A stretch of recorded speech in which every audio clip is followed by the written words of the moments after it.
I've asked you to solve a question also, if you remember. So in the last session, we started off with the new concept on classification known as decision tree, right? Decision tree, how decision tree works and how to build a decision tree using entropy, what is information gain and so on. This is what we have covered, right? So how does a decision tree looks like? What you see typically here, right? Just a minute. Yeah. There is an attribute test at a root, right? And the number of branches that comes out of it depends on the number of values that Outlook attribute can take. It could be sunny, it could be overcast, it could be rain. So at every node, there is a test on an attribute based on how many outputs are coming. You come up with those many branches. Now, further, you want to go deeper the tree, it may be required to come to a particular decision, right? So you will test another attribute, right? So depending on the values, you will test another attribute. For sunny, right, it is not necessary that we will play tan is definitely for sunny, right? So I'm checking humidity after if the climate, if the outlook is sunny, I'm checking humidity. If it is high, no. If it is normal, yes. While if it is overcast, definitely I'm going to play tan and that is yes. All this tree is built using a data set, right? So this is the kind of data set that we get normally, right? And these are my input features and this is what I want to predict as play tennis. So outlook could be sunny, overcast, rain. And if you look at sunny, right? Sunny values 1, 2, 3, 4, there are 5, right? Out of 5, if you look at play tennis, which is my predictor, there are 2 no's, right? And if you look at third no, then yes, then yes. So it's a 2-3 split, 2 yes, 3 no. So it is not a pure partition when I come to this particular value. It is not a pure partition. When I look at overcast, right? This is overcast 1, 2, 3, and 4. This is overcast typically, right? So when I look at overcast, the values of play tennis is always yes, right? So just by looking at overcast, I can say yes, I'll go and play tennis, right? When it comes to rain, when it is raining, then I'm going to check wind. If the wind is strong, no. If the wind is weak, yes, I'm going to play tennis. That's how it is, right? And that is how we reach to a particular decision. I am given an outlook value. Based on what the value is, I'll go to either of the branches. If it is overcast, I'll simply say yes. And this is kind of a pure partition where all records belong to the same class. There are total 4 records belonging to overcast value and all of them belongs to yes class. While these are impure partitions and our objective is to move towards pure partitions to make a decision.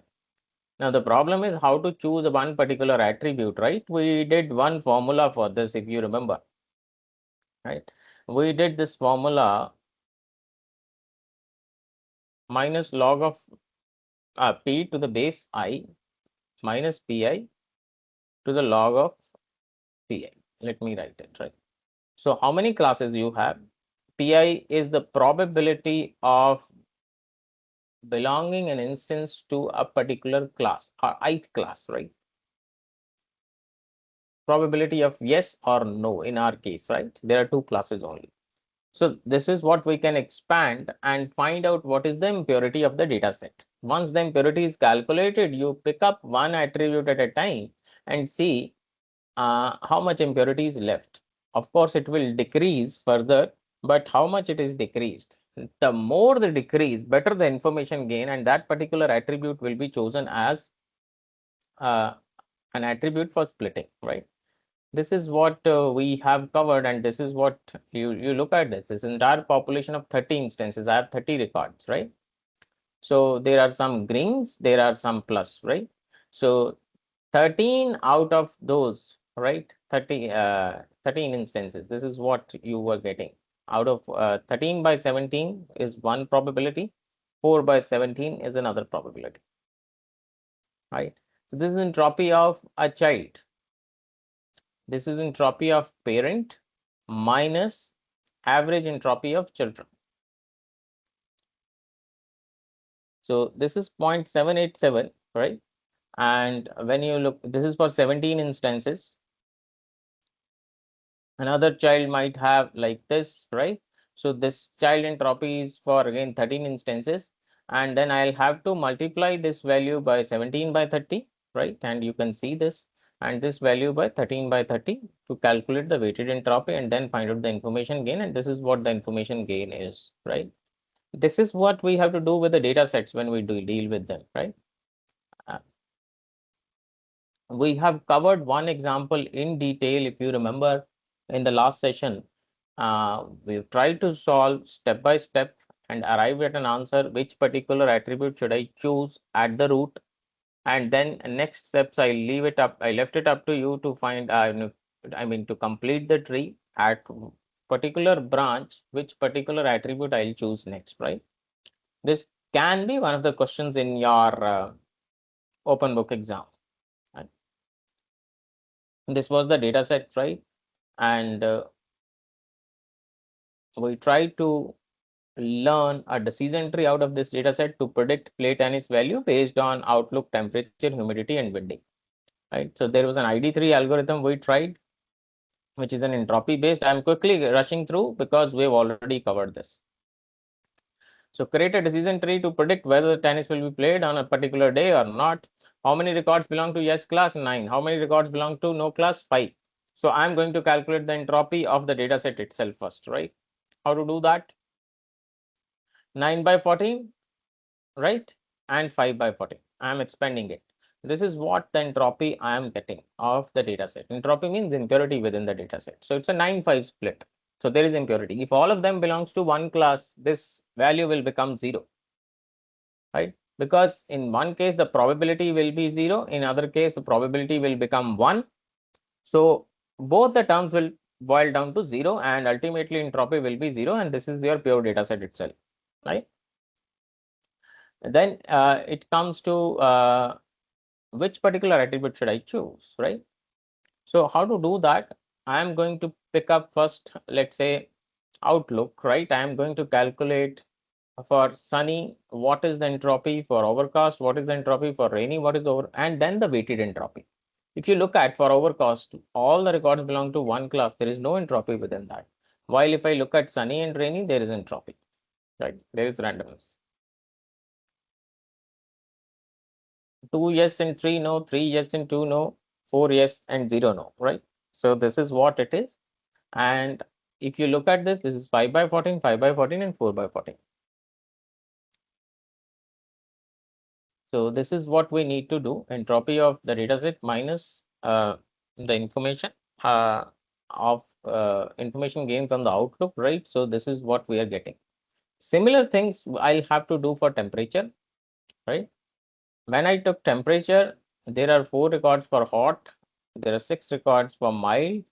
I think 4 for this, right? 6, 4, 10, 4, 14. Yeah. And then I need to calculate the entropy. When I look at this, right, this is a 50% records belong to plate and snow, 50% yes. So this will have a highest entropy, right? So if you look at hot, the highest entropy is 1. If you look at this, right, 4 by 6, out of that, 2 records belong to 1, 4 records belong to the other. Entropy is still close to 1, and it's a 3-1 split, so 0.811. So this is the overall entropy, and not the overall, I mean the individual when we take hot, mild, and cold. Now overall, I can calculate the weighted one. 4 by 10 into 1 plus 6 by 10 into this value plus 4 by 10 into this value, right? You can look at this. So not 10, sorry, 14, right? Because total number of records are 14. This is the entropy gain. And similar things I can do for humidity, right? There are 2 records for humidity, sorry, 2 values. It could be normal, it could be high, right? And then what is the split between them? Accordingly, the entropy is calculated. And once you look at this, all of this with normal humidity, right? Most of the records belong to yes class. So the entropy should be less here when the humidity is normal. You see 0.591. But when it comes to this, right, the entropy is high. So from the conceptual thing to mathematical things, both are being related, and you need to take a pen and paper handy with you to solve all these problems and gain some confidence while solving it during the examination time.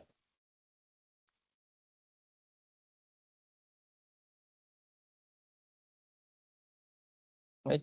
So typically what we are trying to do is we are finding out the information gain for every attribute. For outlook, it is this much, temperature this much, humidity this much, windy this much. Now I am going to pick up this particular attribute because this is with the highest information gain, right?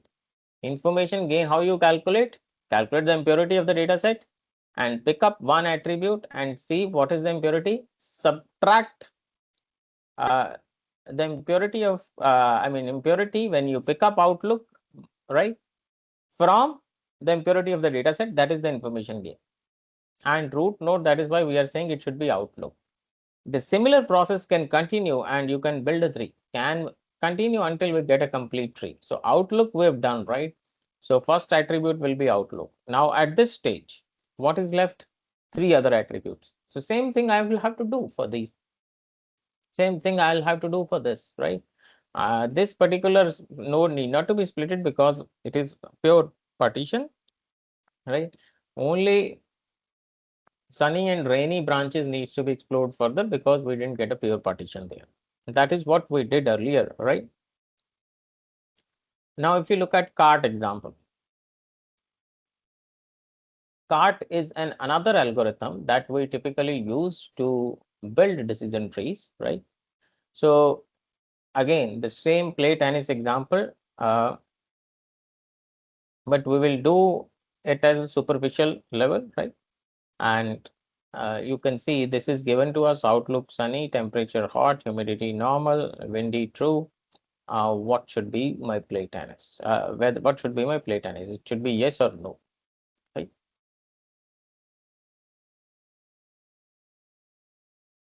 Now, when you look at this outlook, right? Same thing we are doing. Overcast this much, right? Sunny this much, raining this much, and so on.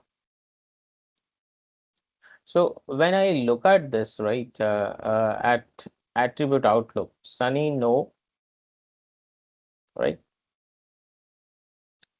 Then when I look at sunny no is sort of error is 2/5 for sunny no. Overcast yes, right? So it is kind of no error within overcast. But when it comes to rainy yes, we have got around 2 errors here out of 5. So how we are computing it? With some values of outlook, with sunny no, overcast yes, rainy yes. Why we are doing this? Outlook sunny with no value 2/5, overcast yes 0/4, and rainy yes 2/5, right? So this is a sort of an error. Why we are saying this is an error? Because we are expecting these two to be in the yes, right, to in order to have a pure partition. We are expecting these two to be in the no in order to have a pure partition. So 2 here, the error 2 here, and total is 4 out of 14. So total error is 4/14 when I look at outlook. When I look at temperature, right, we have 4 records for hot, 6 for mild, and 4 for cold. This is 2 split, this is 4 split, this is 3 split. If I look at hot as no, so their error is 2/4 because 2 records belong to yes. Mild as yes. Mild as yes, there are 4 records belonging to yes, but 2 belongs to no. So 2/6 is the error.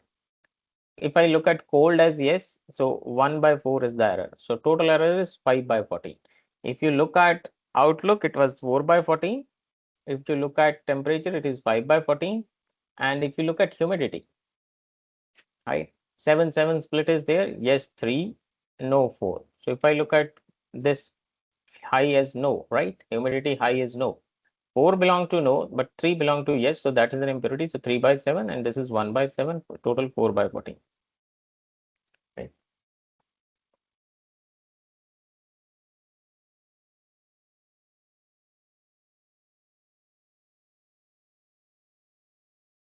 Then comes windy.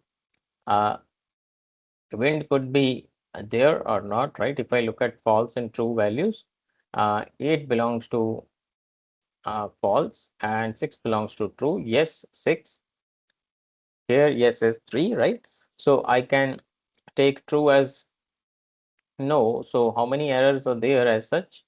3 by 6, right?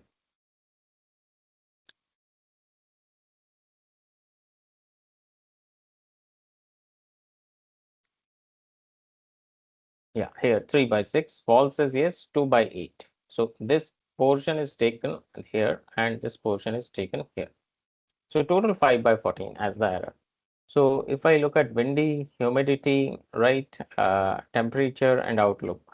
So for 2, I've got 4 by 14. For another 2, I've got 5 by 14. Look at this. This is the complete table it is showing, right? So now the first attribute we are choosing as outlook. First attribute we are choosing as outlook. Are you able to follow?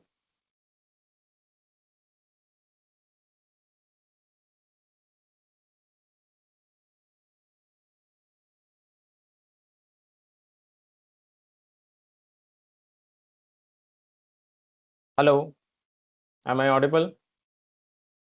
Okay.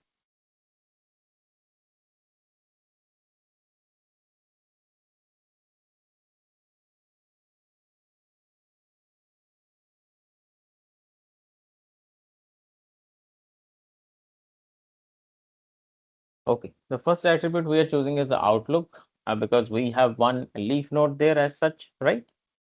Coming in. And now for sunny, these are the records. For rainy, these are the records, right?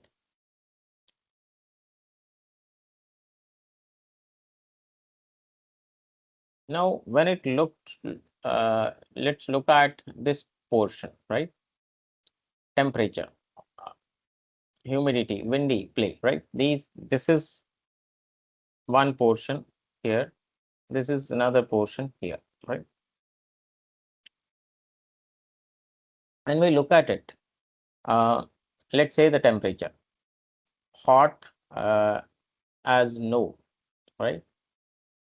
So we have within hot, if you look at this is hot, this is hot, right? Temperature hot. Play is no, right? There is no error within that. When it comes to temperature is mild as no, right? How much error is there? Mild, 1 yes, 1 no, so 1 by 2 error. When it comes to cool, yes, right? So within cool, yes, there is no error, so 0 by 1, right? So total error is 1 by 5. And similarly, if I look at humidity high as no, right? Normal as yes, high as no, no error. Normal as yes, no error, so 0 by 5. And then windy, right? False as no, 1 by 3. True as yes, 1 by 2, so 2 by 5. So total error comes out to be 3 by 5 here, right?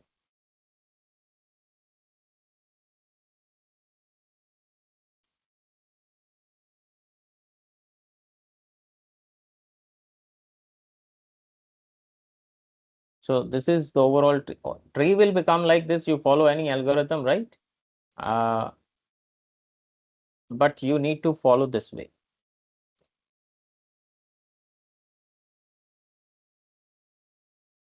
So once sunny, I mean overcast values are, sorry, outlook values are taken, then you have to deal with the subsets of the data. Subsets, when I say, when the value is sunny, when the value is overcast, and when the value is third could be, if I look at rainy, right? You have to put it in that form and then complete the decision tree like this, right? Simply don't write the decision tree. That that will be a kind of incomplete thing, right? So you have to complete the decision tree with proper maths and how you are arriving at it, why you pick up at this route, all these things should be justified.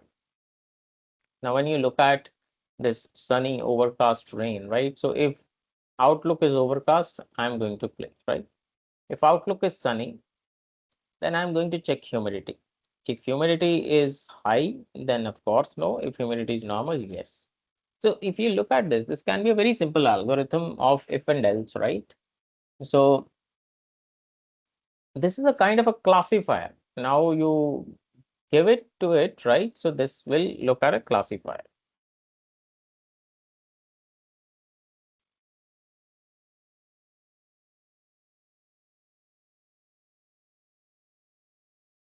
And I'm again saying if you don't read it thoroughly, right, then it will be a problem. You will have to take pen and paper and always do it. Now let's look at another example. What is this example? Uh, for the given loan approval data, set apply the decision tree algorithm. Okay, and find the optimal decision. This data set is given to you, right? So what you're supposed to do is these are your input attribute. Based on that, whether you want to approve the loan for that candidate or reject the loan, yes or no, right? So now you look at this age. Age has young, middle, and old, three values. If you look at job, it is false and true. If you look at house, yes and no. Credit rating, fair, good, excellent. That basis that, right? Now let's look at the age part first. It's a 5 record belongs to young, 5 to middle, and 5 to old. Within that 5, if I look at the first 5 records, and there are how many yes are there? 1, 2. While there are 3 no's. So there is impurity, right? 2 by 5 is the kind of error that we can get if young is no. And if you look at middle to yes, right? Middle to yes. Now, when you look at this middle yes, middle yes, middle yes. So error is again 2 by 5, right? If you look at old yes, 1, 2, 3, 4, error is 1 by 5. So total 5 by 15 error when I look at age. When I look at job, right? Similar things I can try. Yes, there are 4 records. No, there are 6 records. Within true, right? Where the job is true. Yes, 5. No, 0, right? So what is the level of error that I am getting is 4 by 10 in the first case, 0 by 5, total 4 by 15 error, right? When it comes to this house, yes, no, and I'm getting 3 by 15 error, right? And lastly, the credit rating, again 3 by 15 error. Right? So now, if I look at this is what I've got. Age, so and so, right? So this is 5 by 15, 4 by 15, 3 by 15, 3 by 15. This is what I've got. Now, can you just look at the data set and see which attribute should I pick for splitting at the root?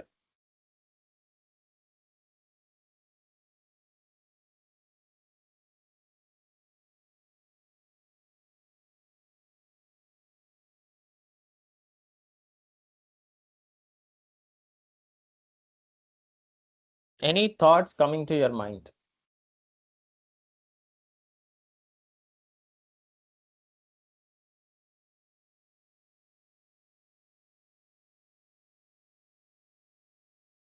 Now I want to ask you, you have to give an answer.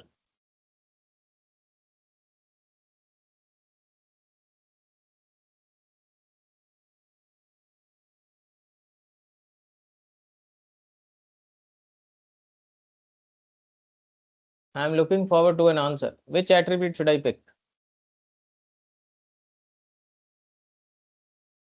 I've spoken enough. Now it's your turn, please.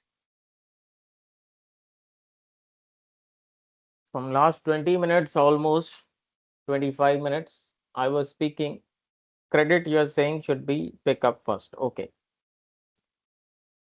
So at the root level, we should check the credit rating. This is what you're saying.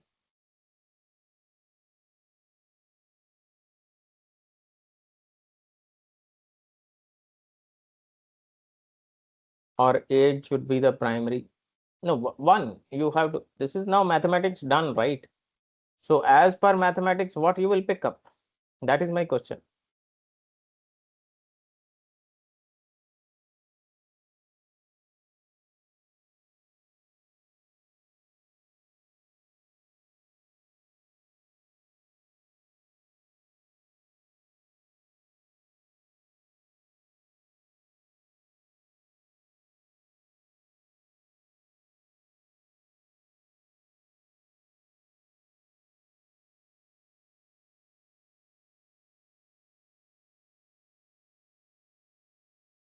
Yes.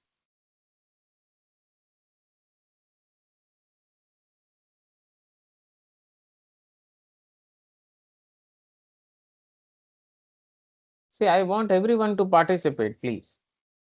This is something which sometimes actually drains our energy also when we are putting effort, right? And there is no answer coming in, nothing you are doing on your own and expecting that, okay, everything will be covered quite in detail in the class. We are spending enough time, I think, on mathematics also now.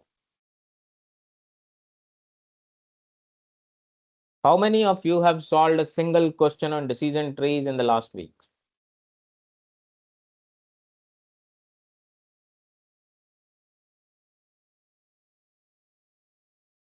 Nobody has even attended the lab session. May I know what is the reason for that? You don't want to, I mean, learn this course anymore? It's more of an application oriented course. Don't give up. Study hard, focus hard. That's the only way to, I mean, uh, gain some knowledge while you're working on a particular problem statement. If we are considering error rates, house can be picked, okay? What we have considered in the last example.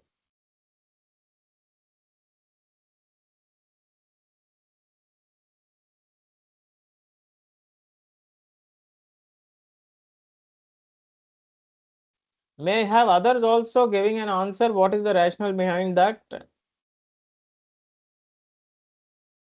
Devija Shekhari, can you please give your answer?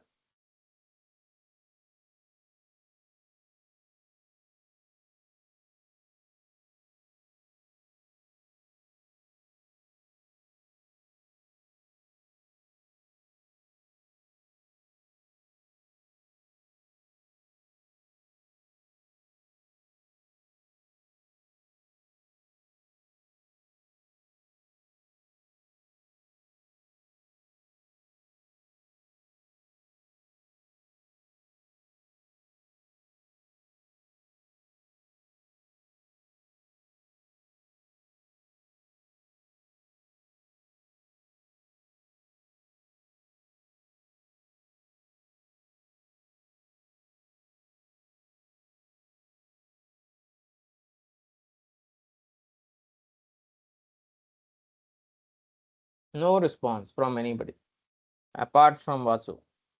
I am moving ahead. Look at this. We're picking house. Yes and no. When you look at error rate, right? If you look at error rate, it's 3 by 15 for 2, right? 1 for house, 1 for credit. And if you look at house, it is giving me more better split because in one record, I'm just getting, see, all the 6 records being classified at this, right? Only 3 are left. So that's why we are picking it as house, right? So 1, 2, 3, 4, 5, 6. So if I look at house, right? Okay, let me first pick up house. 1, 2, 3, 4, 5, 6. And all 6 values you will see as yes. Right? So house, yes, it means yes, I am going to approve the law based on this data set. No. Now there are how many records left? Total records, how many records are there? Total 15 are there. 6 are gone, total 9 are left. Now within no, I have some impurity, right? Within that no, if you look at this, there are 3 records belonging to no.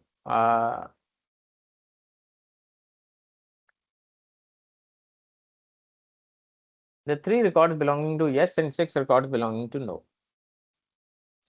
Apart from where the house is yes. So these records you don't have to consider. Where the house is no, only those records you have to consider. So 1, 2, 3, 4, 5, 6, right? 7, 8, 9. Out of these, if you look at this, right? 1, 2, right? And 3 are yes. Rest all are no. So it means I need to check some other attribute now. When it comes to this, right? So I'm left with this subset now. Within this, if you look at age, age can be young, middle, old. This is the error I'm getting, right? I'm just looking at those 9 records. 6 records are already classified using house. When it comes to job, again, now I'm getting a pure kind of a classification, right? 0 by 9 error. And when it comes to credit, right? Again, I'm getting 2 by 9. So again, where the error is less is kind job. So I'm picking up job. And my tree is done, right? If house is yes, yes. If house is no, I'm going to check job. If job is false, I'm not going to approve the loan. If job is true, yes, I'm going to approve the loan. And now if you look at this, age young, job false, house no, and credit rating good. So when you look at this, I'm going to check first house. House no means it fall into this line. Then I'm going to check job. Job false, it falls into this line. So loan approved is no. That's all. Does that make sense?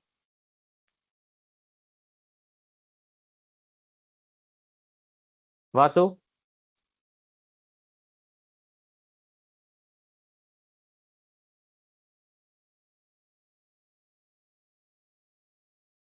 We need not to check each and every attribute, right? Now look at this city size, average income, local investors, loss of fairness, right? So this is the data set given to you.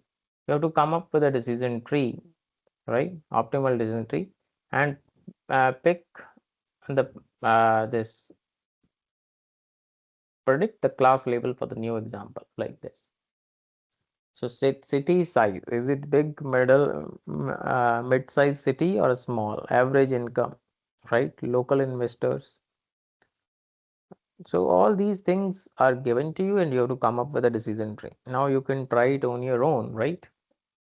So city size you can try first. This is the error with respect to city size.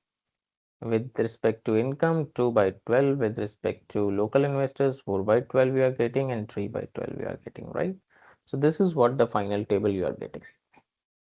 Now here better split is average income is giving you the better split because of that least error, and also there are 2 pure partitions we are getting, right? So if the income is medium or low, I'm not going to I'm just saying no, and if the average income is high, then I need to check further attributes, right? Then I can check city size again, 3 by 12, 4 by 12 for local investors, loss awareness 3 by 12, and this is what I've got, right?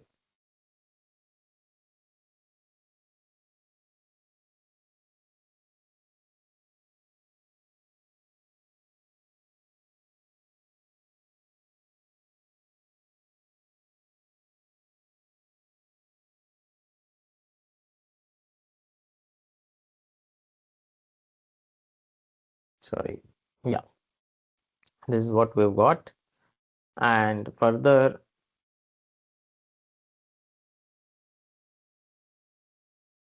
just a minute, since there is some challenge here.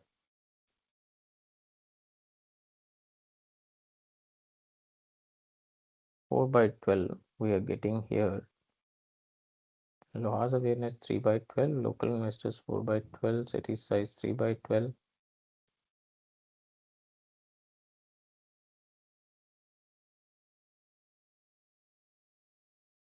So this is what we are getting finally, right? And we have to just check the total error. The total error we are getting, right? Average income, you see, middle and low, I'm not going to check, right? For a high, I'm going to check Lhasa awareness.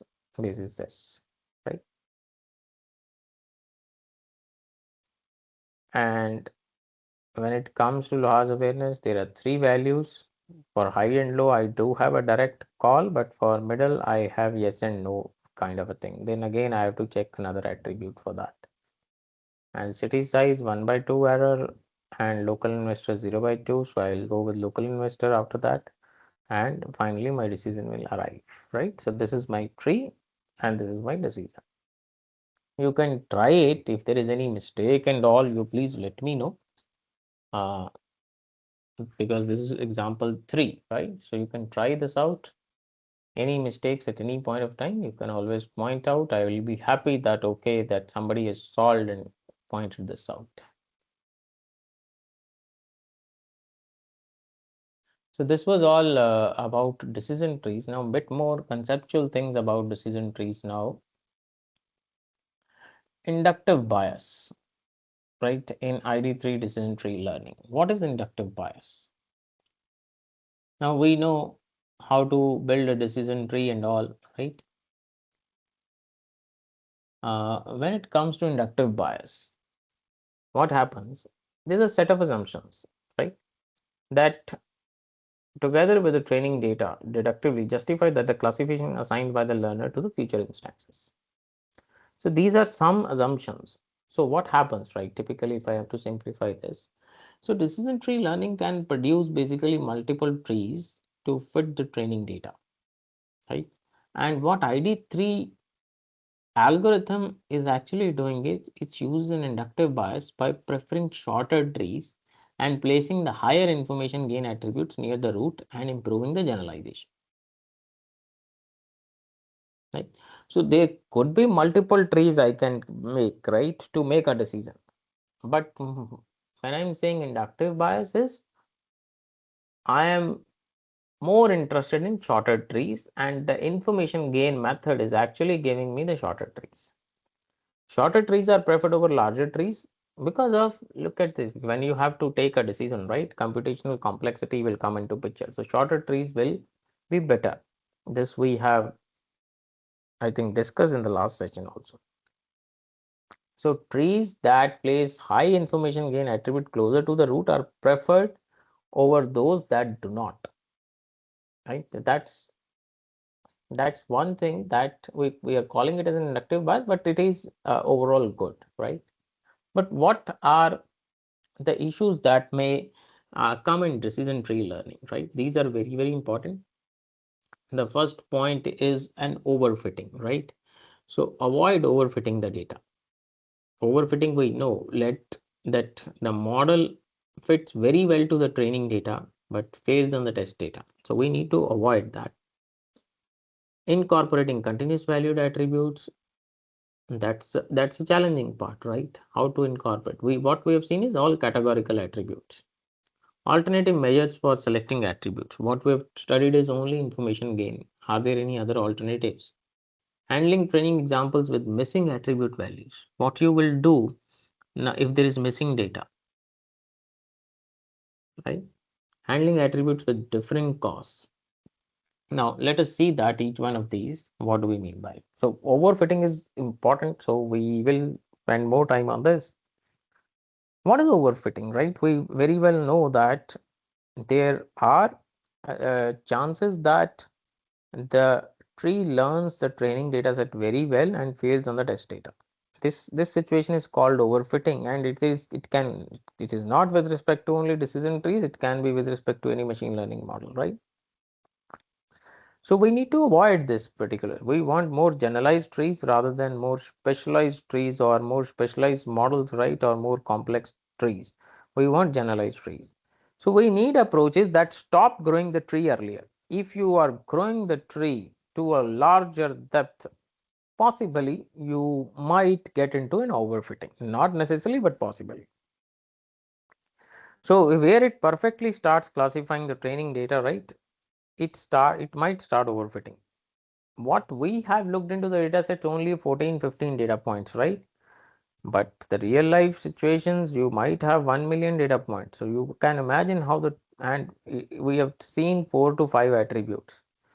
You might have 100 attributes, 200 attributes, and with 1 million records. So you can well imagine how deeply the tree can grow, and it may learn the training data very well and start perfectly classifying the training data, but that may be a problem for the test data, and it may lose the generalization and where it overfits the data, right? Second thing is, first point itself says is avoid overfitting the tree. The second point is like you can allow the tree to overfit, then post prune the tree. Prune the tree, right? What do we mean by pruning? That's another now term coming in. What is pruning, right? Pruning means you reduce it, kind of, right? So you try to reduce those branches which do not improve the validation accuracy, right? Maybe I am, let's say, just a minute. This is my root, right?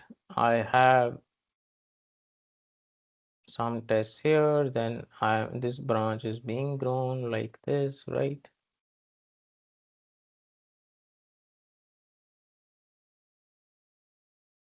So, I mean, we are growing these branches to very specific values, right?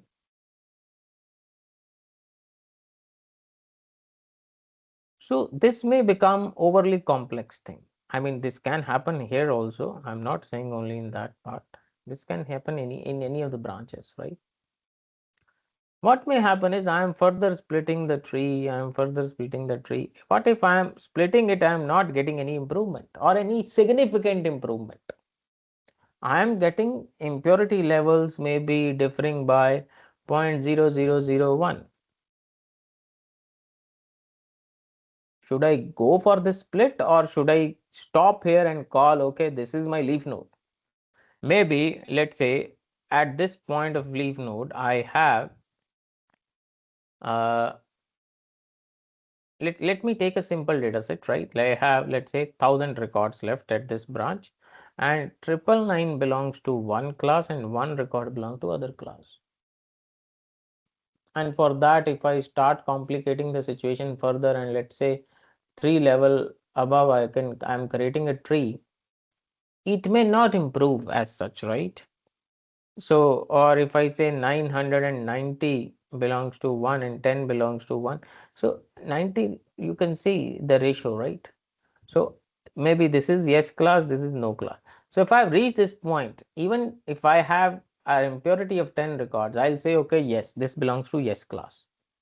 I know I have an error, but it is a generalized one. If I further take attributes and start classifying it to very minute level, this will be problematic. Problematic in a sense, it will overfit, right? So if I have allowed that, I need to check, yes, that the improvement is not significant. So let me remove this branch and I might have a leaf node earlier, right? And let me call this as a leaf node where 99% of the records belong to one class. Let me call this as a leaf node and stop it here. This will avoid overfitting, right? Or I'm reducing overfitting rather than, I would say. This is post pruning. I mean, we are pruning the tree basically.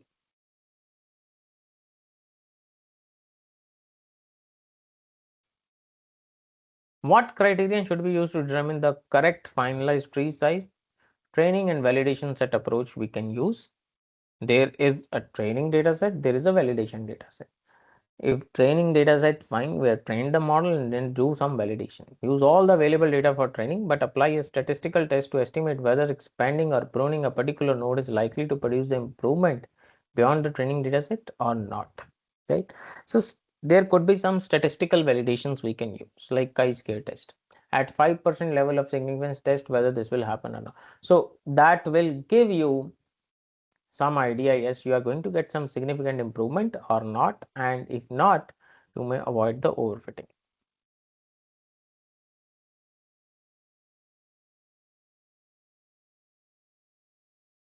Reduced error pruning, this I talked about earlier, right? Consider each of the decision nodes in a tree as the candidates for pruning. Can I avoid some decision, right, or not? Remove the subtree rooted at the node, making it as a leaf node. So if I don't want to further split it, right, this will be my leaf node, which I talked about. And assign it most common classification. Most common classification is, I told you, 990, 10 splits. So 990 yes, 10 no. So I'll say this is yes class, that's all. Nodes are removed only if the resulting prune tree performs no worse than the original over the validation dataset. Now I will apply the validation dataset, right? And see if the performance metrics remain same, if they are diminishing, right, over the validation dataset, then there is no point in removing or pruning, right? If the performance is not degrading after pruning on the validation dataset, then only I will prune. So what is the limitation? You need good amount of data to be partitioned into training and validation sets. That's very, very important, right? Incorporating continuous valued attributes. So whatever we have seen, right, largely categorical attributes, outlook, sunny, overcast, whatever it is, right, rainy, and temperature, hot and cold, right, mild. So we have seen all these are categories, but in real life data there could be some continuous values attribute, right? So age, there were young, middle aged and all. We now age could be continuous value, some would be 31, 43, 25, and all these values are coming, right? Now can I build a decision tree when there are continuous valued attributes? So we can do that, but we need to do some processing. Dynamically define new discrete valued attributes that partition the continuous attribute into discrete set of intervals using some threshold. So you say that, okay, you are having this kind of data set, and you said 18 to kind of 27, I am calling them as young, right? 28 to 40, I am calling them as kind of middle aged, right? Maybe 40 to something, I'm calling them as old, right? So whatever it is, you want to give these buckets, right? And then convert them into discrete and then say, okay, this is what we can do, right? So temperature, hot and cold, we said those. Now temperature could also have a degree Celsius, right? 10 degree, 20 degree, 30 degree, and so on. What should we do? So we will fix up a threshold like, okay, less than 50 is or less than let's say 30 is, maybe let me put it this way, less than 15 degree is cold, 15 to 30 is kind of a mild, beyond 30 is hot, right? So I can do this kind of splitting. So the threshold we need to decide, right? So how to select the threshold? This is very, very important. That gives you the maximum information gain. Only that threshold you need to select.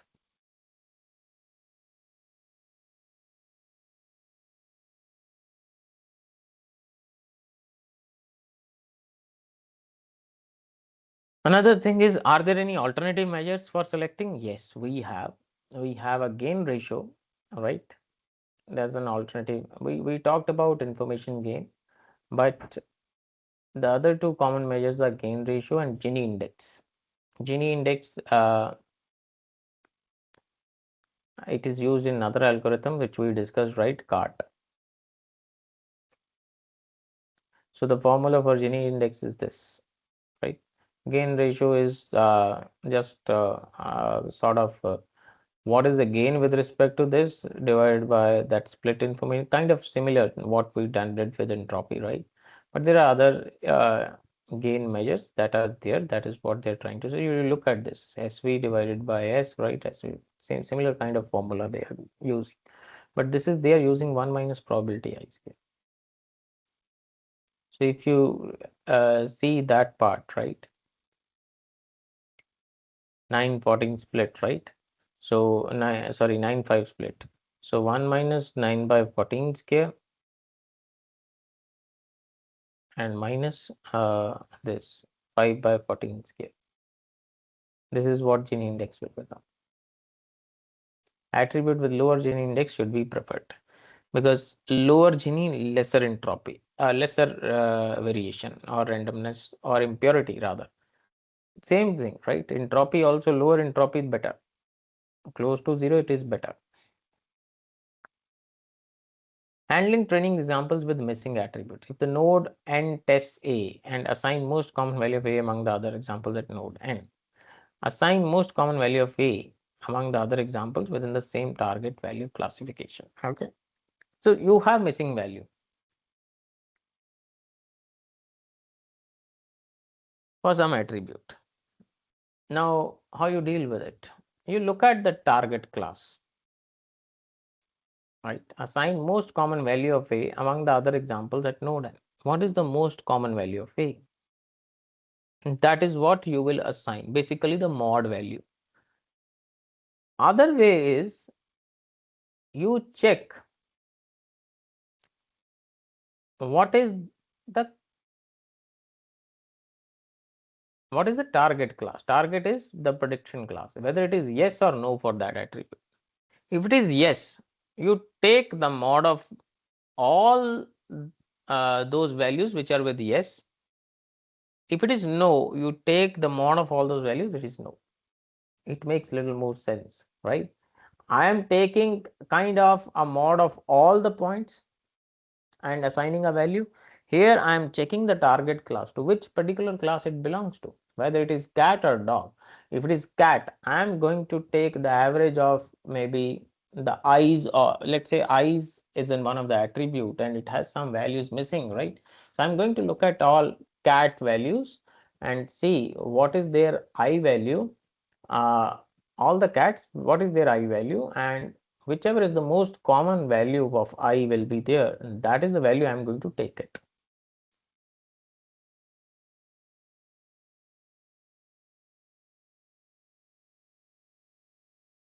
So let me put it here, right?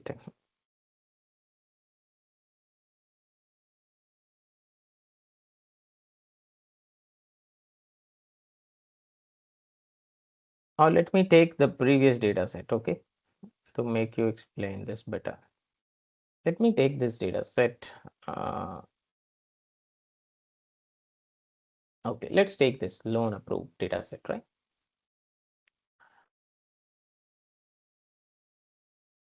Now let's say for house, this value is missing. We don't have this value. So this is a missing attribute, right? How should I deal with this now?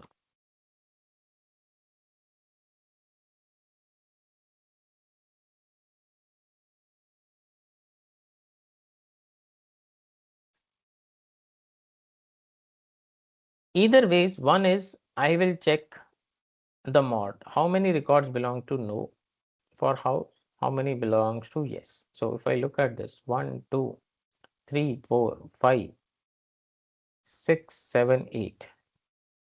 8 are no's when it comes to yes. 1, 2, 3, 4, 5, 6. Yes are 6. So 8 is more than 6. So I'll say house is no. For missing any missing value of house, I'll by default put it as no. Right? Other ways, I will check this. What is the loan approved value? So loan approved value is no. So wherever no is 1, right? 2, 3, 4, 5. What is their house value? 1, 2, no, right? 3, sorry. This we don't have to take because the value is yes. 1, 2, 3, 4, and 5. All are no's, right? So I have a kind of 5-0 split here, right? So I'll say this value is no. This is how I'll fill the missing values. I hope you got the idea how to deal with missing values.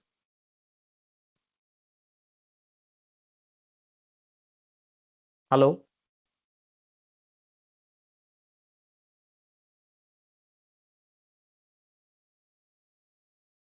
May I have some response, please?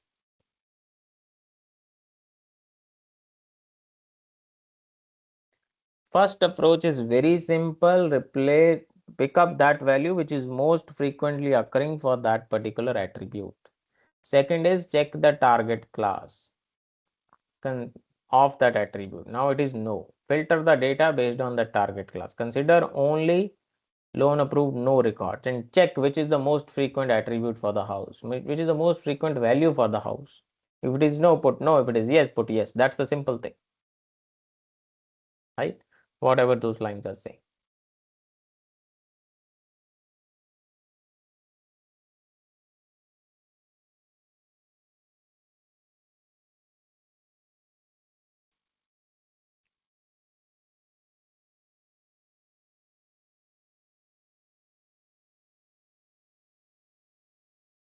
Handling attribute with differing costs. Replace the information gain by the cost sensitive measure. Right. So you will have to use another metric, right, which may be little cost sensitive, right, and a different way. Don't go into too much details, but just remember it. Okay, I have to replace the information gain by a cost sensitive measure. This is one of the measures. It is given by these two.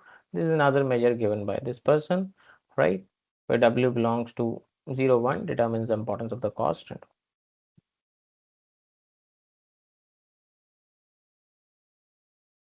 So the reason is why we are saying cost sensitive, right?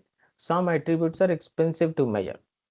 So cost sensitive learning balances the prediction accuracy with the cost of obtaining those attribute values also.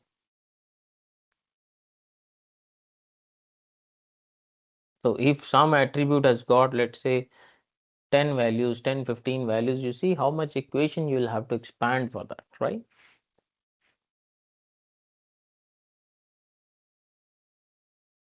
So information gain is simply computation thing, right? But it is not checking how many computations are required and all.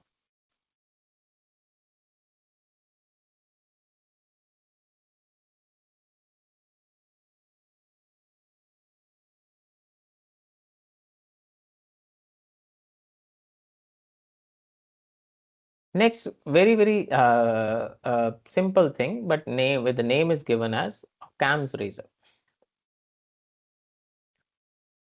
What it says is simpler trees are better than the complex ones. That's a simple line Occam's razor says. Now let us say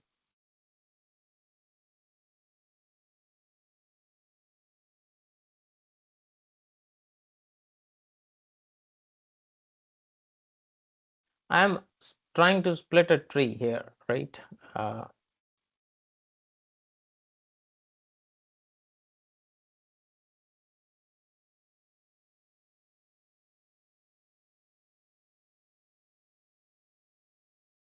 Now at this stage, right? I have, let's say, 5,000 records, and I know, like, okay, 4,950 records belong to one class, 50 records belong to other class, and unnecessarily I am creating some further branches to just capture these 50 correctly, right? So this will become overly complex tree. What Occam's razor says is I can stop here because there is no further significant improvement I am getting, right? So I can stop here. So simpler trees are better. So what it says is, when you read it, when presented with competing hypotheses that make the same prediction, one should select the solution which is simple. That's what Occam's razor says. Simpler trees are better. Right? There are fewer shorter hypotheses than the long ones. These are the arguments in favor, right? If a short hypothesis fits the data, unlikely to be a coincidence, and elegance and aesthetics, right? These are the arguments in favor. Against, not every short hypothesis is a reasonable one. This is one drawback, right? Also, we can say, but these are something which is in favor. So if you have come up with a simple solution to solve a problem, obviously that will be better rather than a very complex thing which is catering to too many things, right? Now, if I start teaching the SVM optimization things and all, right, you people are scared. Though we should study that, right, to understand how the things are working internally. But you people fear that. When I say, okay, you have to pick up the boundary which has the maximum margin, that is what you need to remember. And this is an optimization problem. You are fine with that, right? That is a simple way to capture. But when it comes to that, I'm going to more details, but somebody who wants to build it, he will go right into deeper details. Somebody you don't want, you keep it simple things. So similarly, looking at the data sets, right?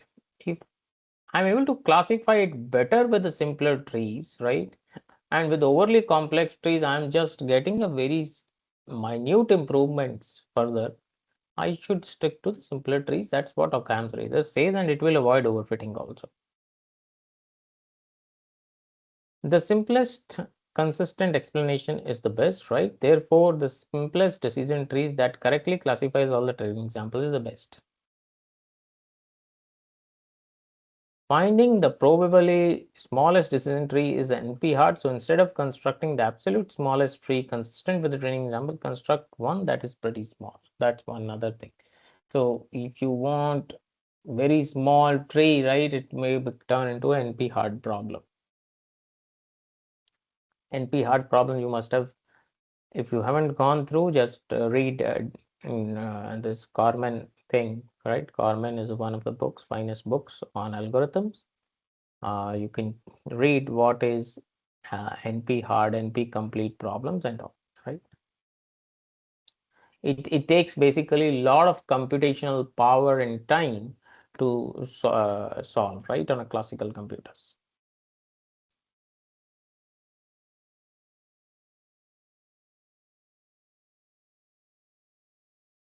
Now, when you look at this, right,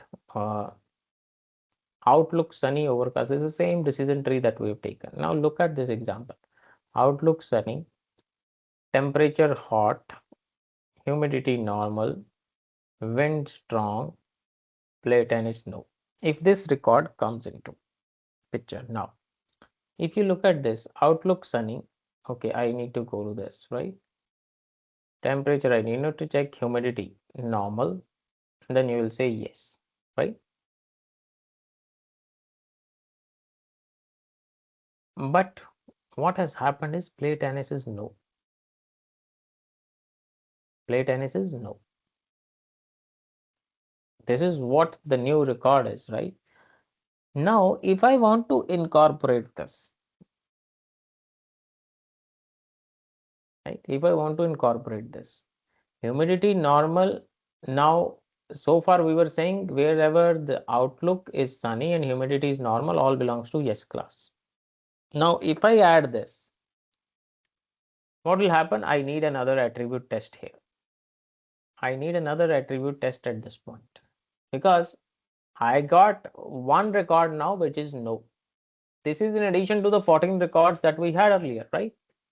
So addition of this record will cause the splitting of the second leaf node. Second leaf node is this one, right?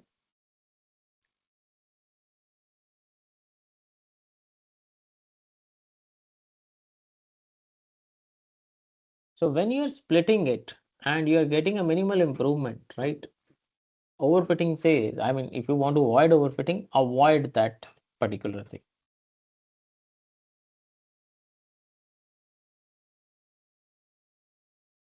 Because we were so far we were saying humidity normal, plate any, I mean, over outlook sunny, humidity normal, yes, right? These were the two things we are checking. Now we have to check the third one. It is adding some computational complexity. Second thing is, maybe it might overfit the model if we start growing this tree. Tomorrow, another example may come, right? So it might take a lot of time to classify if I take about millions of records and hundreds of attributes, right? Secondly, it might overfit, right? Both the things will be there. Stop growing the tree, right? Earlier, before the predictions, leaf nodes are impure. Allow the tree to overfit, then post prune the tree. Both the things we have seen. Training and validation split the training data into two parts. Training and validation. Use validation to assess the utility of post pruning. Reduce error pruning and rule post pruning. Right?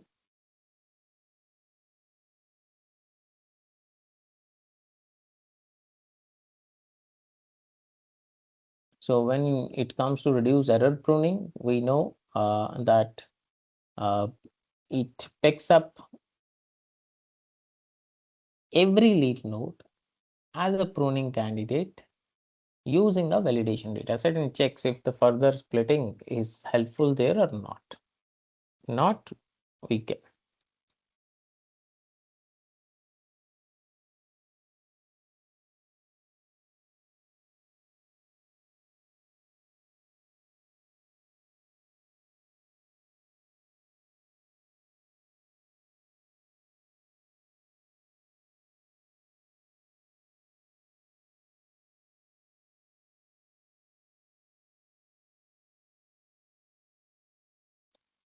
So this is reduced error pruning, right? Just a minute, just go through it. I'll be taking it.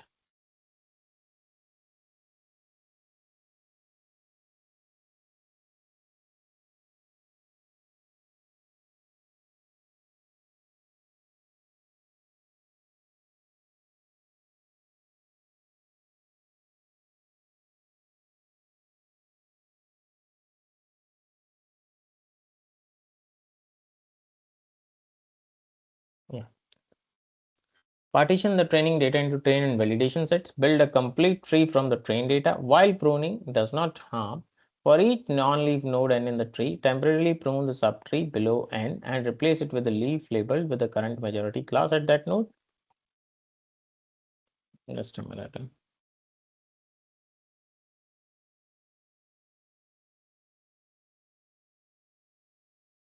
Temporarily prune the subtree below n and replace it with a leaf labeled with the current majority class at n. Measure and record the accuracy of the prune tree on the validation set. Permanently prune the node that is in the greatest increase in the accuracy on the validation set. So you have come up with this, right?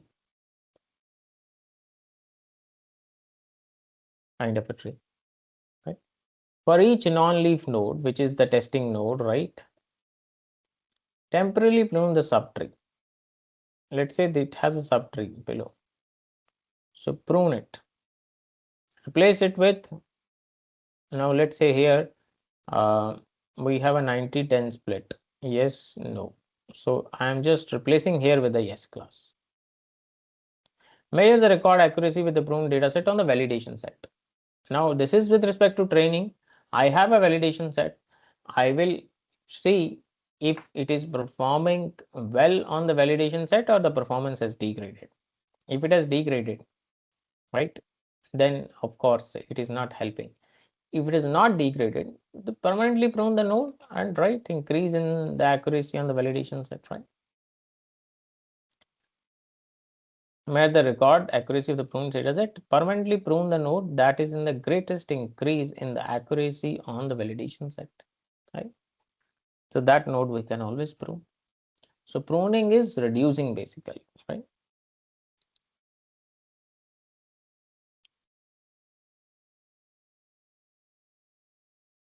Look at this original tree, right? Look at this one. You have tier production rate, reduce, normal. There are some other attributes, right? But what we are doing here, look at this portion. This is fine, right? At this part, right? We have soft and none. right? Now, just looking at this particular attribute, right? I am just want to come up with this kind of a leaf node, right? I know here most of the records belong to soft, so I am going ahead with that soft. I am removing this none. Maybe here I am getting some, let's say 99% record as soft, 1% as none, right? When I come here, right, this particular attribute, spectacle prescription, myope, hard, hyper, metrop, and then I'm checking age.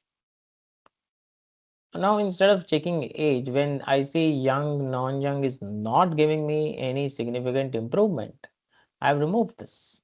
I've removed this and I have kind of put all these as a none because none might be dominating class. Here it was already hard, so this particular branch is pruned and I am just replacing it with none. I hope this is making little sense to all of you.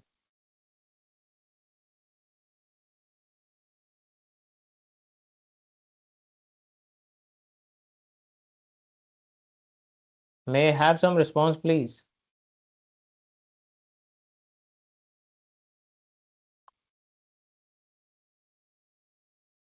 Vasu, Shweta, any questions? See, these are conceptual things you need to understand. If there is any question, please do let me know. Ask, unmute yourself and ask. This is the right time to ask.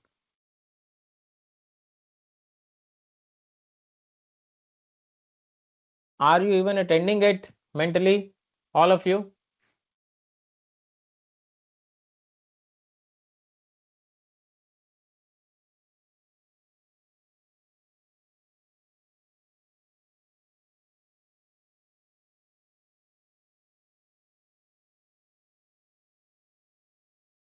There is no response. What should I do? Vasu, may I have a response, please? Shweta, any other candidate who would like to respond?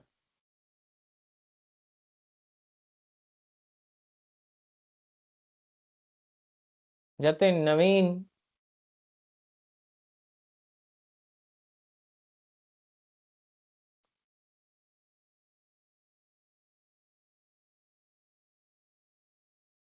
nobody is responding. Then what should I can complete the session then. Tell me if you are getting or not. It's a very simple thing, not very tough. I can explain it twice, thrice, and I am going to give you questions based on this, conceptual questions.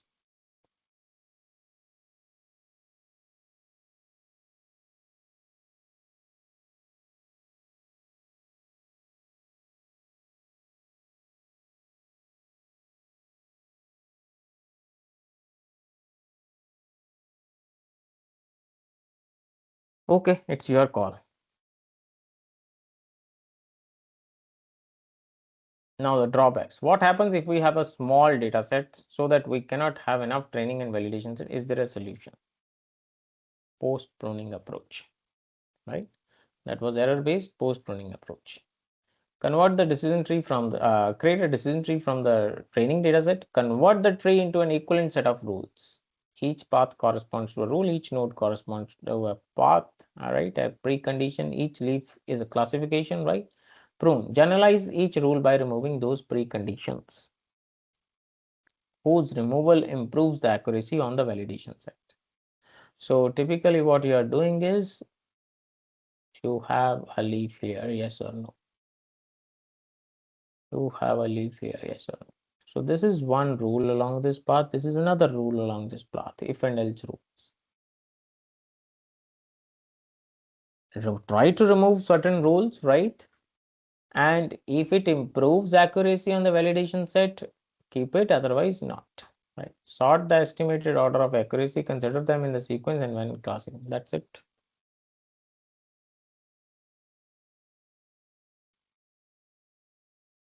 Look at this. How many paths are there? 1, 2, 3, 4, and 5. So there are total 5 rules. 5 paths, 5 rules. Each node gives a precondition. Classification is the post condition. Outlook sunny, humidity high, play tennis no. Right? This is what a one kind of a rule is. Right? If outlook is sunny and humidity is high, play tennis is no. This is one rule. So I can convert it to rules, and these are all the 5 rules that you can see. Outlook sunny, humidity high, no. Outlook sunny, humidity normal, yes, right? So compare the first rule to outlook sunny, no. Humidity high, no, right? Calculate the accuracy of 3 rules based on the validation set and pick the best version.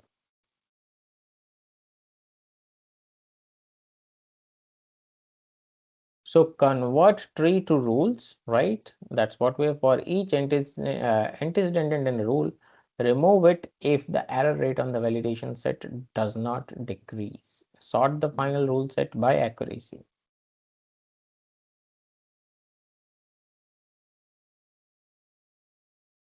This is what we have got, right? 5 rules. Outlook sunny, humidity high, this first thing. Then humidity normal, yes. Then overcast, yes. These are simply the 5 rules. Compare first the rule to outlook sunny, no. Right? Just compare it. Outlook sunny, no. This particular first rule, right? There were 2 attributes, right? Compare to this outlook sunny, no. Humidity high, no. Right? So compare the first rule. Calculate the accuracy of 3 rules. One this, another do this, based on the validation set and pick up the best version.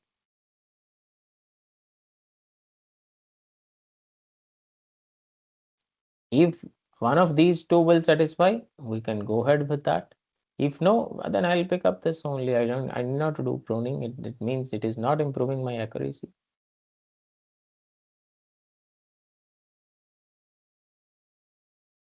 Okay. So why we are converting to rules? Right, each distinct path produces a different rule, and that's what we have seen. And if it is a larger tree, it may produce so many rules. A condition removal may be based on local criteria. Node pruning is the global and affects all the rules. Right, if I'm taking a node, so I'm taking a rule, it is doing something locally within that. So provides flexibility of not removing the entire node. In the rule form, the tests are not ordered. There are no bookkeeping involved. There's no bookkeeping involved when the conditions are removed. Converting to rules improves the readability of humans also, because rules are easy to interpret, right?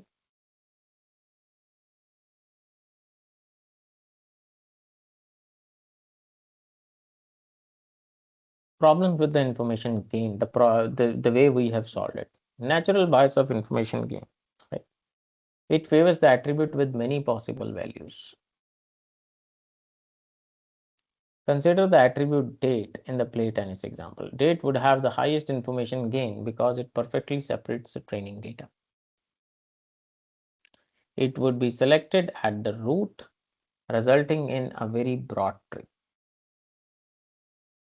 So if I have a date, and every date you will have yes, no kind of a thing, right? So if date is so, yes. If date is so, yes. If date is so, yes. So you will have a clearly very separated data, well separated data, right? So it will, the tree will not be very deep, but it will be very broad tree. Very good on the training, and this would perform poorly on predicting unknown instances, leading to overfitting. Right? And the problem that its partition is too specific. Too many small classes are generated. We need to look at other alternative measure, depending on what it is, right?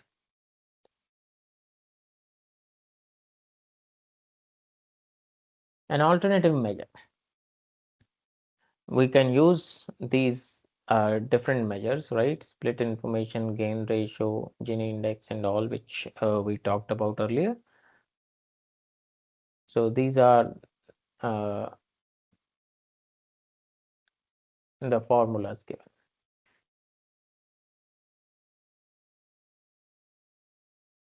So date otherwise will split into n classes. When I split the information as with date, right? This is what I am getting. And compare with A, which splits the data into even classes, split information. This is what you are getting. So these two measures help you to reduce, you can say, kind of overfitting.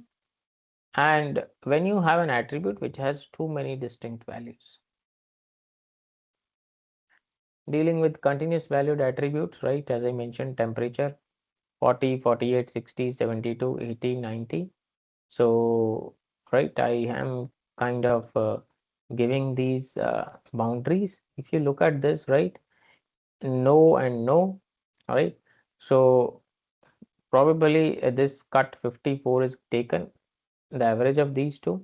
85 is taken as the average of these two. If you look at this, if it is in the in this range, right, below 54, we are saying no. If it is above 85, no. In between, yes. So this is giving me the maximum information gain value if I calculate it, right? So these are the thresholds how I can determine and convert, deal with the continuous valued attributes, right? Given a dynamically create new attributes, right? So determine candidate thresholds by averaging consecutive values where there is a change in the classification. So change is here. So I need to take the average of this. Change is here. I need to take the average of this. Missing values we have already seen. Assign the most common among the training examples. Assign a probability to each value based on the frequencies. Assign values to the missing attribute according to the probability distribution. Check the probability distribution of every target class. From that target class, basis the target class, right? How many records or what is the probability of a particular distribution, and then assign.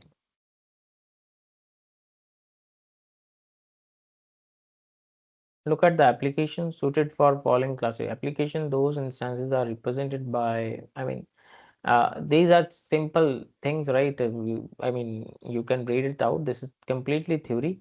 Those instances are represented by attribute value pairs, right? It is suitable for those. Target function has discrete output values. Disjunctive descriptions may be required, right? Which value is this and this and this, right? So kind of explanation. The training data may contain missing attribute values. These are the applications. Real world applications, biomedical, manufacturing, banking, right? Making buy decisions and all. These are the applications. This is all about decision trees, right? Now I'm going to extend this concept to another concept known as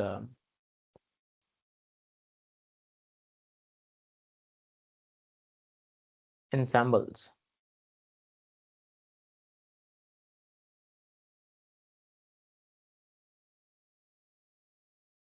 Ensemble techniques.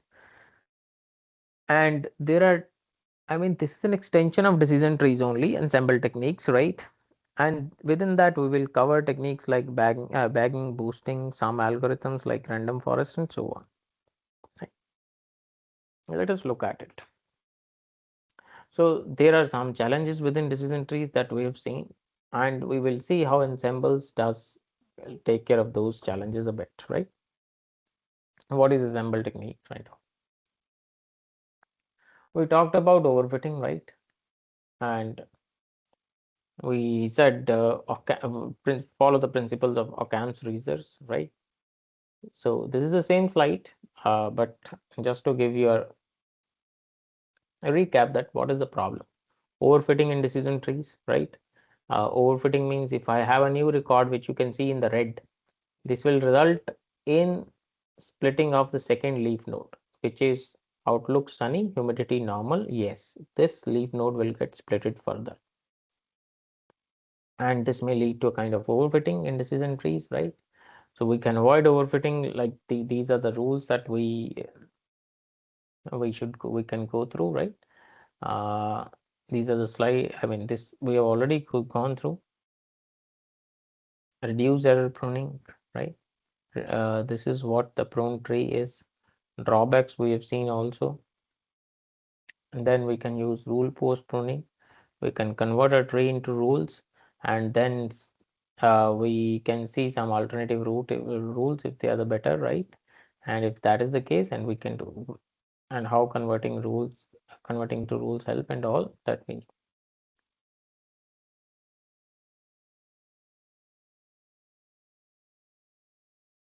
How to deal with the continuous attribute. These are the applications. Now, what is ensemble? Ensemble, as the name indicates, right? What do we mean by ensemble? Okay, what is the general meaning of ensemble?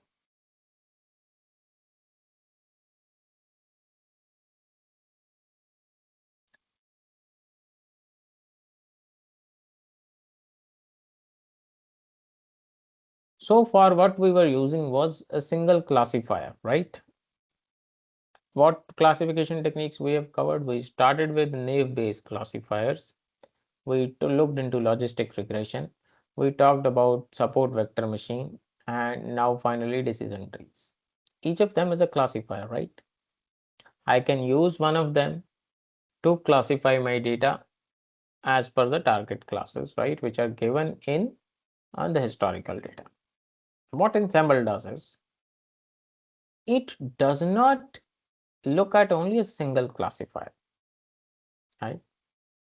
Ensemble is multiple classifiers. Construct a classifier that combines the individual decision from H1 to HL, which is mentioned, multiple class. Each H is a classifier, set of classifiers. So some decision H1 will give, some decision H2 will give, H3 will give, and so on. And it will combine the individual decision of the classifier and give you the overall decision. And okay, this should be my case. Now, maybe one classifier may be wrong at one place, another classifier may be correct and all. And when it is giving you the individual decision and combining their complete, I mean, when it is combining the individual decision into one, your performance is likely to improve, right? And when, why and when ensembles will work, that is important, right? That is what we will see. So we want multiple classifiers, and then from those classifiers, we want to come up with a single classifier that will combine the result of those individual classifiers as such. So that is the case, right? And we want this to be more successful so that it improvises on the individual classifier performance. Now, when this can be I mean, I can say when this can benefit, right? This kind of things. When these, basically, I want to say when these ensembles will become more successful, they require diversity. If each classifier is making the same mistake, there is no point in coming up with all the classifiers, right? Each classifier should make a different mistake. Maybe one classifier is able to predict one class correctly more than the other class, while the other classifier is picking the other class and then the first class, right? So they are making some different mistakes. They can have different types of base learners, right? Their learning way of learning is different and all. So when they have a diversity, and then I am going to integrate that diversity into a one individual classifier using ensemble, that is going to help, right? Look at this. Some features I am putting, right? One, these are maybe the classifiers I'm getting, right? And finally, I'm getting one result, and which is of Hx, which is combining the result of individual classifiers. So I can do an average of what each classifier is doing. I can do an average of that. I can do a voting. Voting is this classifier will say this particular class, this classifier will give one class, this class.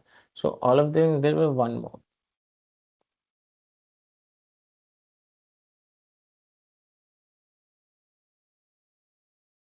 Right?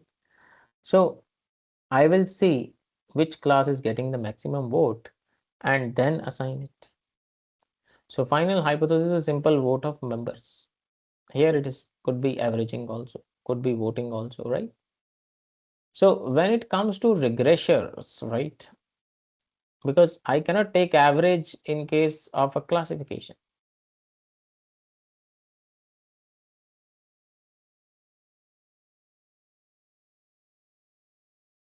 I cannot take average in case of classification. Regression is continuous. So when I'm getting those regressors, right, I can take the average. When it comes to classifiers, right, I'll have to go for the voting. So these are ensemble classifiers and regressors. Regressors is giving me a continuous valued value. Classification is giving me a discrete value. When discrete value is there, I'll check the number of votes for each discrete value. When I have some numeric value, continuous valued, I can take the average of that and then pick it up. Right? So how they improve? They improve classification accuracy by aggregating the predictions of multiple classifiers. So first thing is we have got an original training data, right? The first step is create multiple data sets. I have divided my data into multiple parts. From those, I have trained multiple classifiers. And then I'm going to combine the vote of every classifier into my single classifier. So from each base classifier, I am aggregating their predictions into my ensemble classifier. That is the general procedure, right?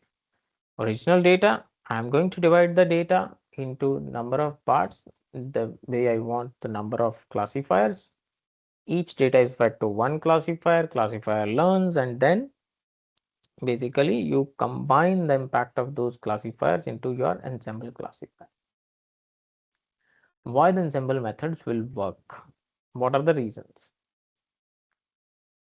How can ensemble method improve a classifier's performance?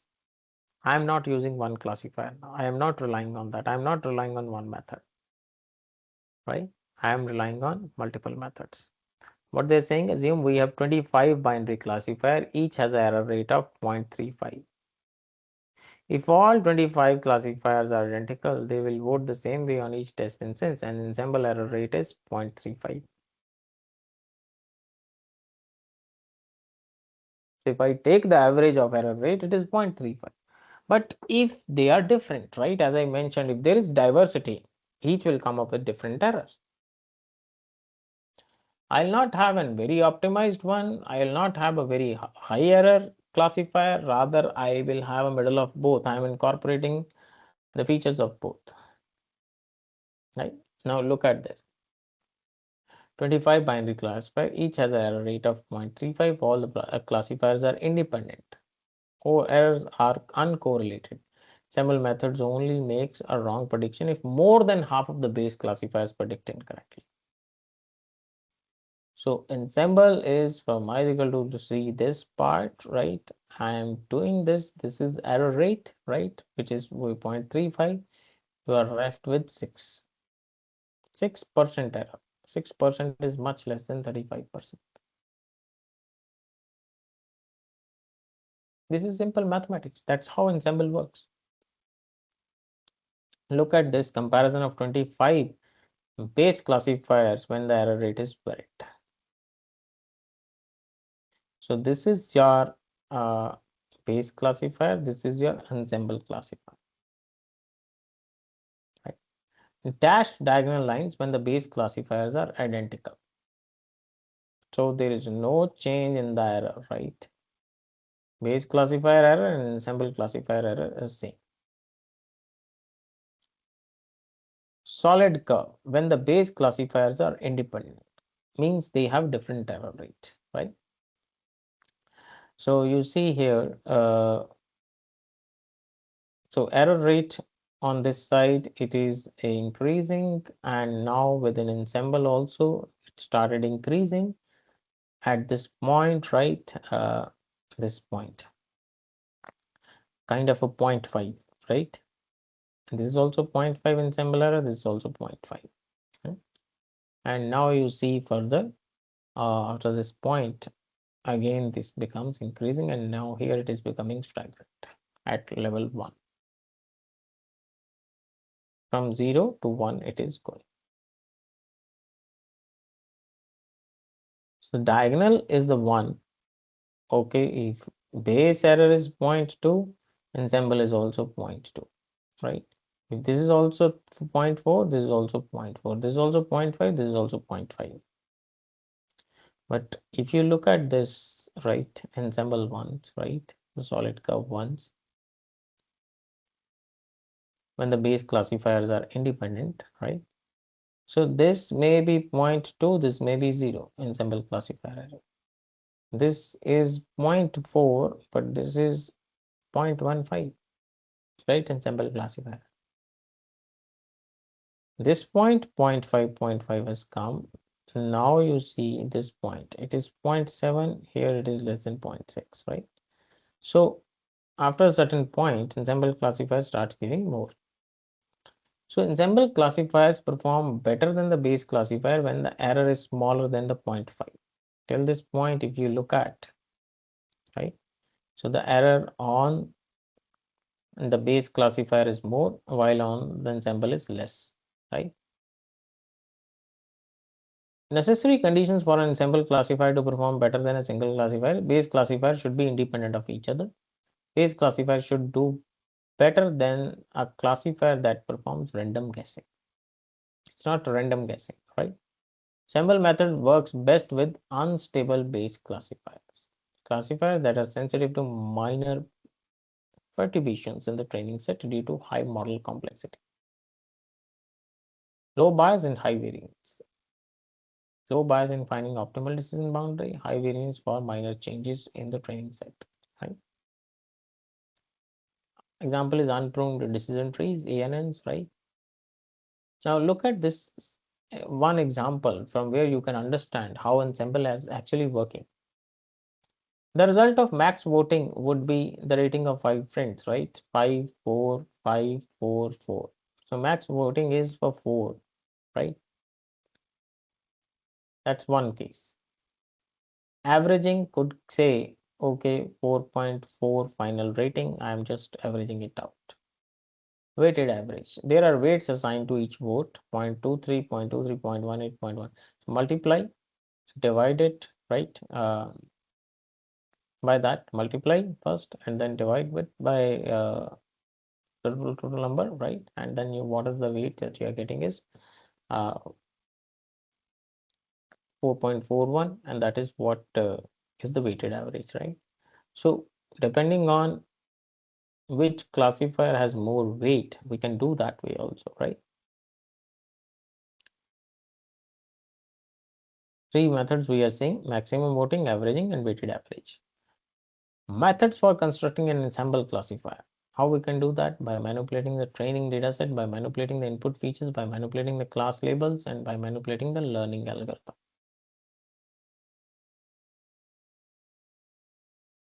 Right? How to do this? What is the time? 10:51. Okay. Now let us look at training set.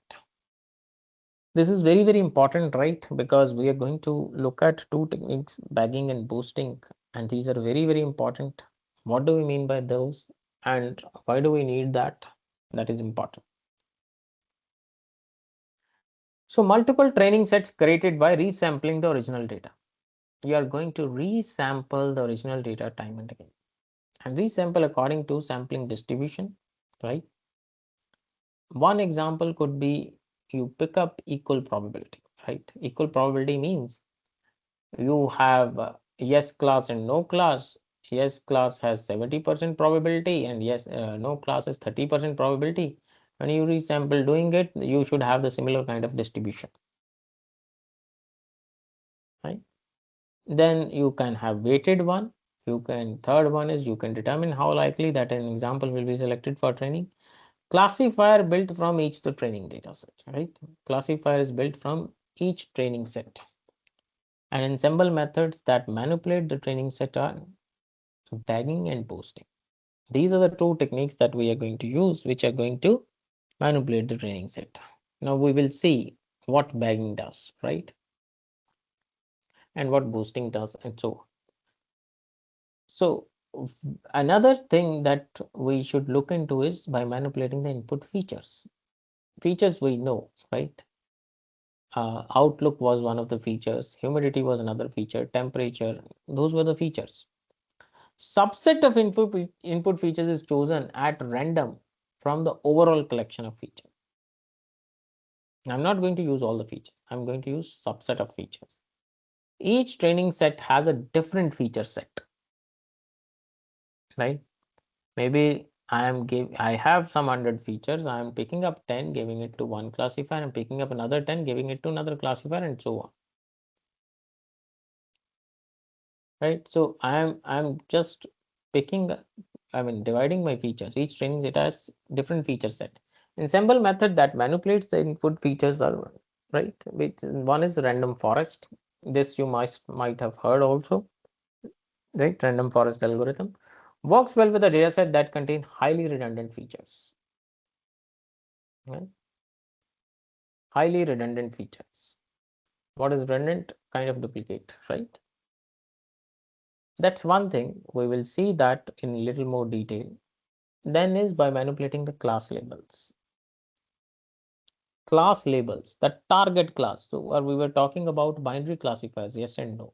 But I may have very large number of classes. I may have very large number of classes, right? So when I have a very large number of classes, I may convert them into a binary classification problem. You remember one versus all, logistic regression would sit. So what is my training approach? Randomly partition the class labels into two disjoint subsets, A0 and A1, train a base classifier, and repeat multiple times. So you are going to partition the class labels into two disjoint subsets. So you have converted into your binary classification problem, right? So now two class labels, class 0 and class 1, let's say, yes or no in the other case, randomly partition. Train a base classifier on this reassignment, class reassignment. Repeat it multiple times, once for each base classifier. Some classifiers are there, you are training them, and each base classifier is going to predict a test instance with its respective binary class subset, and all classes in the subset receives a vote. Class with the highest vote count wins. The diagram which I've shown you, right? And you're taking votes and all, and then whichever class got the highest vote count, that is the class we are going to leave. So instead of one classifier, I'm going to use multiple classifiers.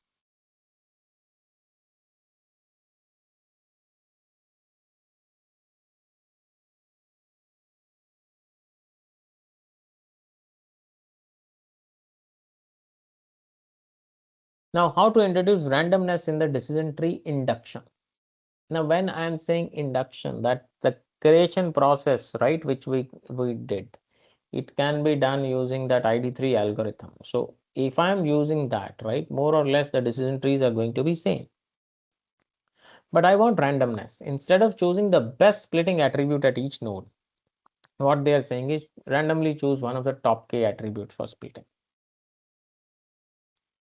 Choose it randomly and your decision trees will change. Once the decision trees changes, then you have a different decision trees working.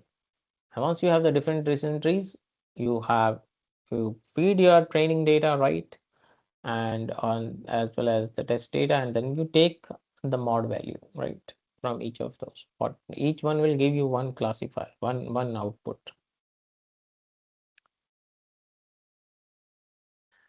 Now all of them are called as weak learners, right? Because each classifier is being trained on some data set and all, we call them as weak learners.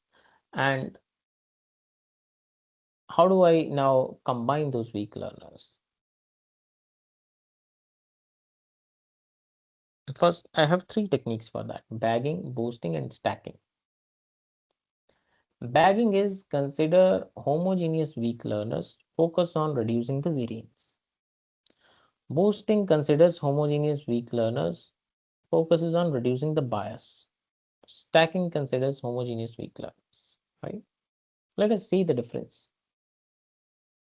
Bagging, also known as bootstrap aggregating. I'm just going to cover this part, right? And then we will look at all these three techniques in detail in the next session. Very, very important from your examination point also. Bootstrap aggregating aims to produce an ensemble model with lower variance. Lower variance means more robust than its individual components. So what it does, it first learns several homogeneous weak learners which are similar to each other with high variance independently, and then combines them using the averaging process, and that is known as bagging. Now, one important question that may come is how to get a sufficient data to train the multiple weak learners, since the data is often limited in practice. So the solution is bootstrapping. To understand this bagging, we should first understand what is bootstrapping. Right? It's a resampling technique in which the samples are drawn with replacement from the original data set. And we can come up with multiple bootstrap data set from a given initial data set. This is known as bootstrapping, right? I am given one data set, I will sample some and with some replacement also, right? Let us look at it. You are given this, right? Given this data set. How many records are there in the data set? How many records are there in the data set? It is mentioned here only in the chart 5 samples. Age, parameter mean, texture mean, growth rate, cancer, yes or no, right? MRI records are there. 5 records are there. Now, how I can use bootstrapping within this data set, right? Imagine that we are given the data set of patient's MRI record consisting of 5 samples where the following variables are to be used. These are initial data set input features that I'm going to use, and then the prediction classes as cancer, yes or no. Now, when I'm given this, right, this is what we need to predict, right? In real world problems, the initial data set should be large enough to capture most of the complexity of underlying true distribution, right? That's what we normally have. But this is my initial data set. I want to come up with multiple bootstrap data sets so that I can train my weak learners, right? So I'm going to create the same set of features. I want to bootstrap the data set of same size as the initial data set, that is of 5 samples. First sample taken 43, 87.6, 10.4, 2.2, no. Randomly we select it, right? Now, what might happen? We randomly select samples from the initial data set. Now you look at the fourth one. I am again selecting the same, right? Because I am selecting it with replace. It is not like that I have chosen one and I am moving it out.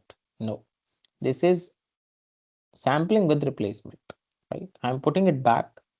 The same sample is repeating.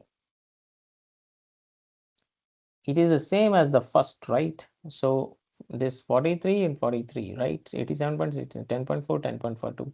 So this is repeating. And if you look at this 65, this and all, this is another set which is repeating, another record which is repeating. This is same as third. The fifth record is same as third, and the first record is same as fourth, right? Because we select randomly from the original data set. So this is my bootstrapped data set now, right? So I can come up with multiple bootstrap data set. The process is repeated until we create a bootstrap data set for every weak learner. And if there are 3 weak learners, I think you're not able to see this, right? But you imagine some random records are there with some repetition also. With some repetition as well.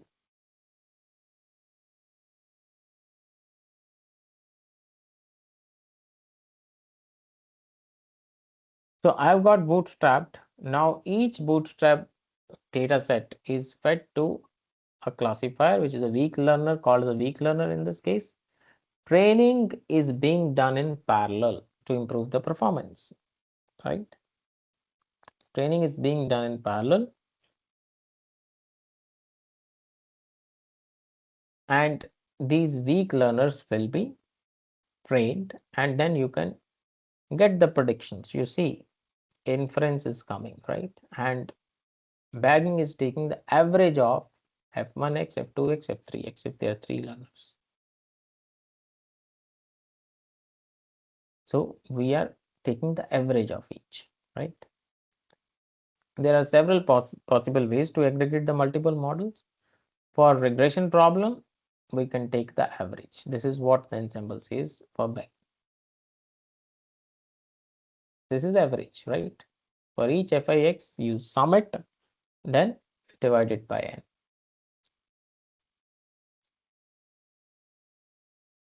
Now, if you just look at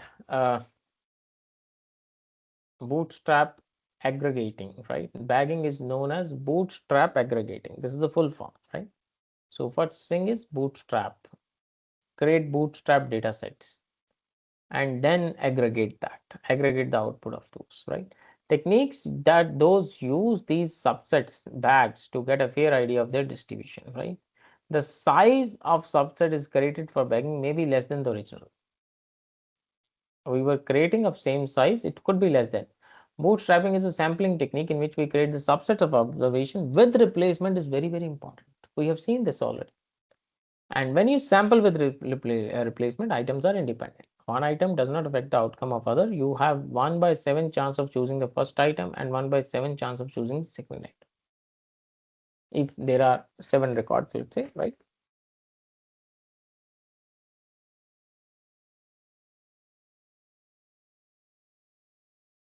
If 2 items are dependent or linked to each other, when you choose the first item, you have the 1/7 probability of picking the item. Assume that you don't replace the item. Now you only have 6 items to pick from. That gives you 1/6 chance of second, and so on. And if you don't replace it, then 1/5, 1/4, 1/3, and finally the last one, that is the only one which will be left. You look at this, multiple subsets are being created with replacement. If it is without replacement, you are actually dividing the data set there. That is it. You are actually dividing the data set into multiple parts if it is without replacement. If it is with replacement, yes, the same record may go to multiple learners as well, right? And the models run in parallel are independent of each other, and the final predictions are determined by combining the predictions of all the models. You have original data, you got subsets, right? So subsets could be repeated also. Bootstrapped data is there, right? So it could be repeated. Bagging is, again, you see, sampling with replacement. Build a classifier on each bootstrap sample. Each sample has a probability of selected as a test data. Training data, this, right? This is all mathematics that we can do always. And find a collection of 10 simple thresholding classifiers that collectively classify correctly. Right, that's the goal. Each classifier, right, or you can say a weak learner, right, has this class 1 or -1 depending on which value yields the lowest error, where k is determined by the entropy minimization.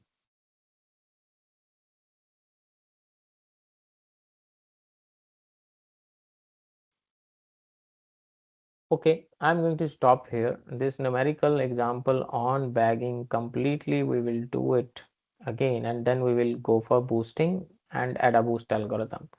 So many things are there, and then random forest finally, and then we will wind up our ensemble also. So what we have covered in ensemble is, let me summarize that. Instead of relying on a single classifier, we are coming up with multiple classifiers.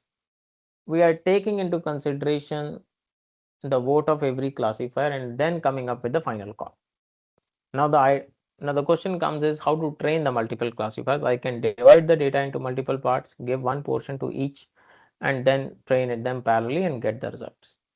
I can do bagging, boosting kind of techniques, right? By bagging, we studied bootstrap dataset we can create by some random sampling from the dataset and then do it.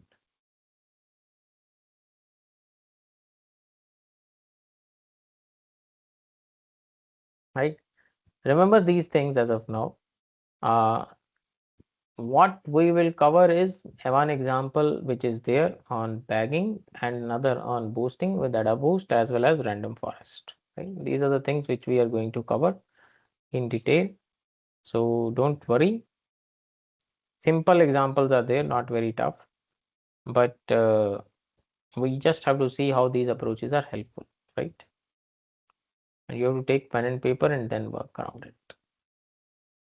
This is all AdaBoost algorithm.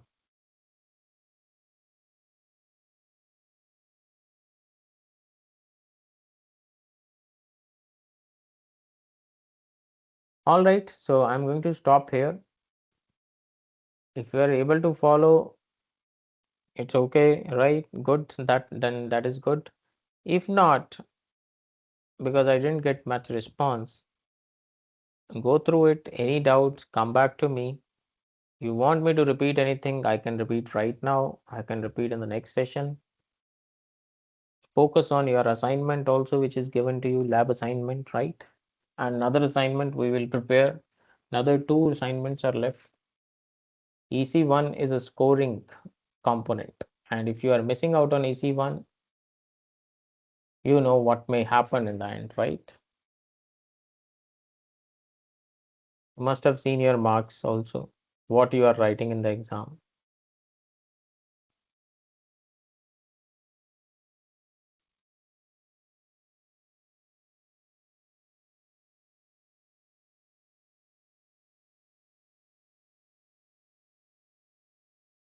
Okay, how many of you are able to follow?